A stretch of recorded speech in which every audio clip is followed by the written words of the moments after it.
وہ 6 نمبر کے دائرے کے اندر لمیٹڈ ہو کے بات کرنے کی اجازت ہے. صرف 6 نمبر. اب وہ 6 کے 6 نمبر وہی ہیں کہ بھائی دینی ترغیب ہو, تعلیم ہو, اصلاح اعمال ہو, انسانی عزت ہو, احترام ہو, اکرام مسلم ہو, وغیرہ وغیرہ. وہ تو کتاب کے اوپر لکھے ہوئے ہیں 6 نمبر. وہ حتیٰ کہ ان کے جو بڑے اجتماعات ہوتے ہیں جہاں بڑے بڑے اسکالر اس میں اسپیچ دیتے ہیں, علماء, وہ بھی اس کی رعایت رکھتے ہیں کہ بالکل سیدھی سادھی عام آسان سی بات ہو, کسی طرح کی کوئی ایسی بات جس کے اندر اپوز ہو سکتا ہو اس سے بچتے ہیں. خاص طور پر عقائد. اب عقائد کی بنیاد پر رائے کئی ہو جاتی ہیں, مسائل میں الگ الگ مسلک ہوتے ہیں, تو بالکل ان چیزوں کو چھیڑتے ہی نہیں ہیں وہ, ایک دم سادگی کے ساتھ. رہا سوال یہ ہے کہ تبلیغی جماعت کے فاؤنڈر مولانا الیاس صاحب رحمۃ اللہ علیہ, یا ان کے بیٹے مولانا یوسف صاحب, اس کے بعد مولانا انعام الحسن صاحب, یا مولانا الیاس صاحب کے بھتیجے شیخ الحدیث مولانا محمد زکریا صاحب نور اللہ مرقدہ, یہ کون لوگ تھے؟ یہ ہندوستان کے اندر جو دیوبندی مکتبہ فکر, دیوبندی مسلک کہلاتا ہے, جو حضرت شیخ الہند کے شاگردوں کی ٹیم ہے, مولانا محمود الحسن جنہوں نے انگریز کے خلاف جنگ میں بہت بڑا کارنامہ انجام دیا تھا اور ریشمی رومال تحریک چلائی تھی اور مالٹا میں قید کیے گئے تھے. حضرت مولانا محمود حسن جو دارالعلوم دیوبند کے اولین طالب علم تھے اور بعد میں وہ شیخ الحدیث صدر مدرس بنے, ان کے جو شاگردوں کی پوری ٹیم دنیا کے اندر پھیلی ہوئی ہے, یہ دیوبندی مسلک کے لوگ کہلاتے ہیں. تبلیغی جماعت والوں کے جو بڑے ہیں مولانا الیاس صاحب, مولانا یوسف صاحب, حضرت شیخ محمد زکریا صاحب, یہ سب لکھ رہے ہیں کہ ہم مسلکاً دیوبندی ہیں, یعنی ہمارا الگ سے کوئی مسلک نہیں ہے. اب رہا سوال یہ کہ میں بھی اس کا ایک ادنا خادم ہوں. اگر کسی کو دیوبندی مسلک پر گفتگو کرنی ہے کہ ہم بدعتی ہیں کہ نہیں ہیں, ہم مشرک ہیں کہ موحد ہیں, ہم صحیح ہیں یا غلط ہیں, تو مجھ جیسا خادم پوری دنیا کے اندر کہیں بھی اس ٹاپک پر ڈیبیٹ کرنے کو تیار ہے. جماعت والوں کے تعلق سے یہ کہنا کہ ان کا عقیدہ غلط ہے, نظریہ غلط ہے, انتہائی پھوہڑ بات ہے. تبلیغی جماعت کسی آئیڈیالوجی کا نام نہیں ہے. دوسری بات جو اس سے زیادہ تکلیف دہ ہمارے لیے ہے کہ صاحب ان کے تار جو ہیں وہ دنیا کی کچھ تخریب کار تنظیموں سے ملتے ہیں.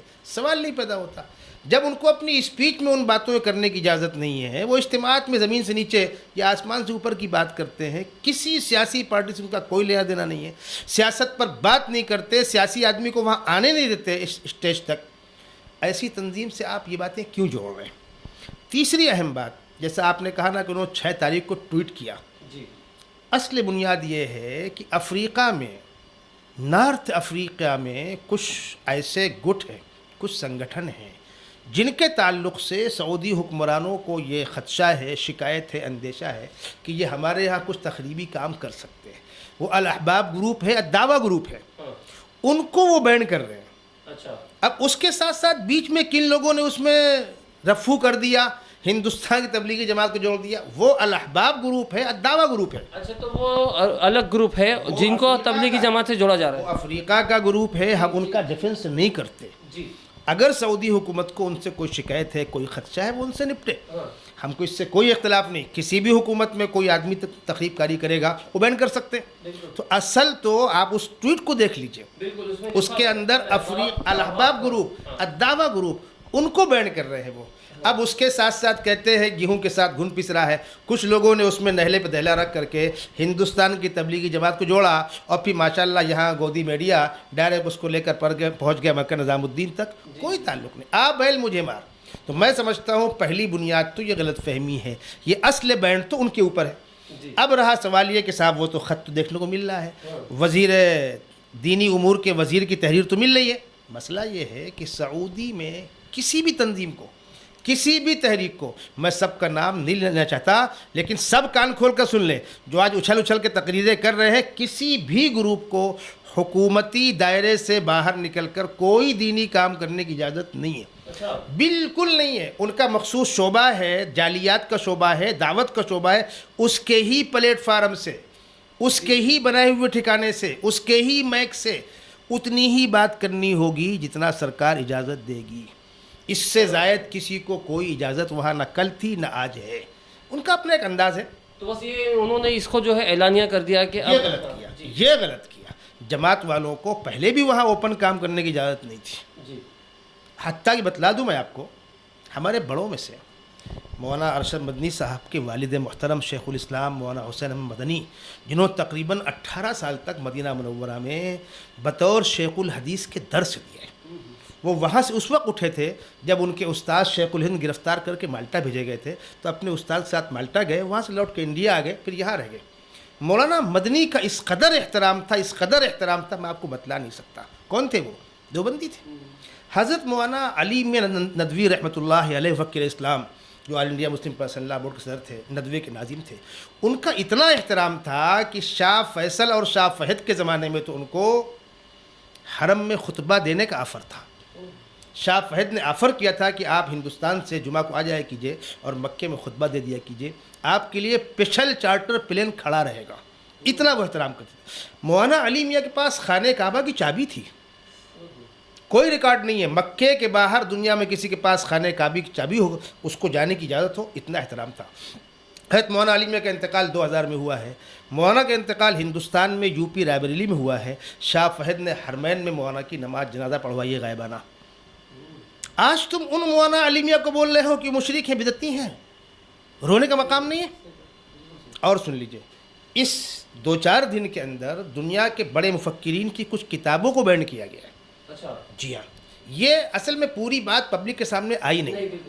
سعودی حکومت کا اپنا ایک مخصوص نظریہ ہے، نقطہ نظر ہے. اچھائی برائی ہر جگہ ہوتی ہے. وہ بادشاہت ہے. وہ اپنے یہاں کسی قسم کا انٹرفیئر نہیں چاہتے. تو دنیا کے بہت سے ایسے لوگ جن سے ان کو خطرہ تھا، جیسے اخوان المسلمین ہے، علامہ یوسف قرضاوی ہیں، بہت بڑا چہرہ ہے ان کا، نہیں جم رہی ان کی، ٹھیک ہے. بہت سے سعودی علماء ہیں. ان کے ساتھ ساتھ حضرت مولانا علی میاں ندوی کی کتابوں پر بھی بین. مولانا ابو الاعلیٰ مودودی دنیا کے بڑے مفکرین میں شمار ہوتے ہیں. کن موضوع پہ تھی ان کی کتابیں تھوڑا سا بتائیں. ان میں تو ایک کتاب تو وہ ہے ماذا خسر العالم بانحطاط المسلمین، انسانی دنیا پر مسلمانوں کو عروج زوال کا اثر. ملتی کتاب مارکیٹ میں، آپ پڑھ لیجئے اس کو. مغرب سے کچھ صاف صاف باتیں، یعنی وہ چیزیں جس میں انہوں نے سماج کو، معاشرے کو جھجھوڑا ہے. اور جہاں حکومت کے ذمہ داروں کو یہ کہنا چاہیے، ان کا ماضی یاد دلایا ہے کہ تمہارے آباء و اجداد کیسے تھے، ایک مسلمان کیسا ہونا چاہیے، خوددار ہونا چاہیے، غیرت مند ہونا چاہیے، جس سے عوام کے اندر بیداری بڑھ کر کہیں خدا نہ خواستہ کوئی شعلہ بن سکے. تو میرا بولنا ایسا ہے کہ اس وقت جو حالات چل رہے ہیں، ہم نہیں سمجھ سکتے کس کے اشارے پر ہو رہا ہے یہ، لیکن ڈور کہیں اور سے ہل رہی ہے. وہی مولانا علی میاں جن کی نماز جنازہ غائبانہ حرمین میں ہو رہی ہے، وہی مولانا علی میاں جن کو خانہ کعبہ کے اندر آنے کی ہر وقت اجازت ہے، ان کی کتابوں پر بین. مولانا مودودی کتابوں پر بین. علامہ یوسف قرضاوی جن کو عالم عرب کے بہت سے ممالک نے ایوارڈ دیا ہے، بہت بڑا محترم چہرہ ہے، بہت بڑا نام ہے. ٹھیک ہے، یہ سب کیوں ہو رہا ہے؟ یہ کہیں نہ کہیں سے ڈور ہل رہی ہے. بیچارے تبلیغ والے 3-13 کسی میں نہیں، نہ یہ سیاست میں ہے، نہ کسی تخریب کاری میں ہے. میں پورے چیلنج کے ساتھ کہتا ہوں، تبلیغی اجتماعات کی تمام تقریریں آپ نکال لیجئے، ریکارڈ میں ٹیپ ہوتی ہیں، کھنگال لیجئے. انہوں نے کبھی اگر کوئی بھڑکاؤ بھاشن دیا ہو؟ کبھی نہیں. بلکہ ہم لوگوں کے کہنے کے باوجود کہ بھائی کچھ لوگوں کے اندر اچھائی برائی کی بات کیجئے، نشہ مخالف مہم میں آپ کچھ بول دیجئے، چوری ڈکیتی ہوتی ہے اس میں آپ کچھ بول دیجئے، بچہ مزدوری کے خلاف کچھ بول دیجئے. مطلق نہیں بولتے وہ کہتے ہیں ہمارا ایشو نہیں ہے، اس کے لیے علماء ہے. وہ تو صرف ترغیبی بات، لوگوں کے اندر ایویڈنس کیسے آئے، بیداری کیسے آئے، اس کے لیے وہ کام ہے. اب ان بیچاروں کو لپیٹنا اور جمعہ کے خطبے میں ان کے خلاف خطبے دلانا اچھی چیز تو نہیں ہے. اللہ ان کو سمجھ نصیب فرمائے اور عوام اس حقیقت سے واقف ہو. تبلیغی کام کی اجازت نہ وہاں کل تھی نہ آج ہے، اور کسی تنظیم کو اجازت نہیں ہے. ہم کو اعتراض اور افسوس اس بات پر ہے کہ آپ نے اس کو ایشو بنا کر کے جمعہ کے خطبے میں کیوں بولا گیا، وہ غلط ہے. پوری دنیا سے سارے بڑے اس کے خلاف مذمت کر رہے ہیں. دارالعلوم دیوبند کے محتمیم مولانا ابو القاسم صاحب نے اس کے خلاف مذمت کی، مسلم پرسنل لا بورڈ کے ذمہ داروں نے مذمت کی، پوری دنیا مذمت کر رہی ہے. خدا کرے بات سمجھ میں آئے، اچھی بات ہے. جی تو مولانا تھوڑا سا یہ بتائیے کہ آخر جو تبلیغی جماعت ہے تو صرف اسی کو ہی کیوں؟ ہندوستان میں بھی ہم نے دیکھا جیسے کرونا تھا، تو کرونا کے ٹائم پہ بھی جو ہے ایک خاص طور پر جو ہے ان کو نشانہ بنایا گیا تھا، اور اس کے بعد میں پھر ہائی کورٹ کے فیصلے آئے، ان کو بری کیا گیا. تو خالی تبلیغی جماعت ہی کیوں؟ کیا یہ واقعی میں اتنا ہی اثردار ہے کہ لوگوں کو اس سے ڈر لگ رہا ہے؟ اصل دیکھیے ہوتا یہ ہے کہ تبلیغی جماعت کا جو اصل نشانہ ہے، ٹارگٹ ہے، وہ مسلمانوں میں دینی بیداری ہے.